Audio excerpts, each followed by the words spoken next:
আল্লাহর হাবিব যদি না আসতো ঈদুল ফিতর হতো না, ঈদুল আজহা হতো না, ঈদুল জুমা হতো না, ঈদে আরাফা হতো না। সবচেয়ে বেহতর ঈদে মিলাদুন নবী কা ইবনে আল্লামা হাফিজুল হাদিস ইমাম কুস্তুরী রাহমাতুল্লাহ আলাইহি বলেছেন তার আল মাওয়াহিবুল লাদুনিয়া গ্রন্থে যে নবী পাক সাল্লাল্লাহু আলাইহি ওয়াসাল্লাম যে রাত্রি শুভাগমন করেছেন, এই রাত্রিটি লাইলাতুল কদরের রাতের চাইতে আরো উত্তম।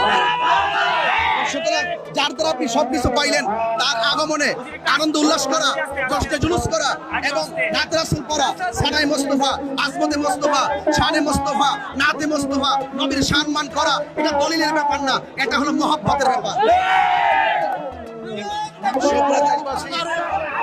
আজ ঢাকা ঐতিহ্যবাহী কাদরিয়া তৈয়বিয়া কামিল মাদ্রাসা থেকে বৃহৎ একটি জশ্নে জুলুস বের হয়েছে।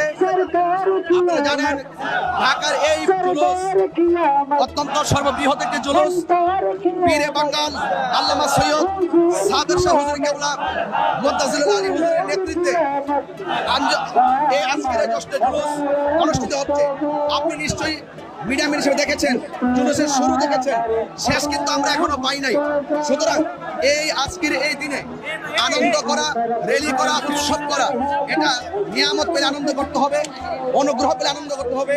এটা সম্পূর্ণ সিদ্ধান্ত আল্লাহ। যেহেতু আল্লাহ পাক কোরআনে বলেছেন ওয়ামা আরসালনাকা ইল্লা রাহমাতাল লিল আলামিন, আল্লাহর হাবিব হলো সারা জাহানের জন্য রহমত। এই রহমত পেলে আনন্দ করতে হবে। সেই জন্য আজকে লাখো লাখো মুসল্লি ঢাকা মোহাম্মদপুর কাদরিয়া তৈয়বিয়া কামিল মাদ্রাসা থেকে আওলাদ রাসূল পীরে বাঙ্গাল আল্লামা সৈয়দ সাদের শাহ হুজুর মুত্তাসিলুল আলী হুজুরের নেতৃত্বে, আওলাদ রাসূলের নেতৃত্বে আজকের এই বিশাল অসংখ্য আপনি দেখতে পাচ্ছেন।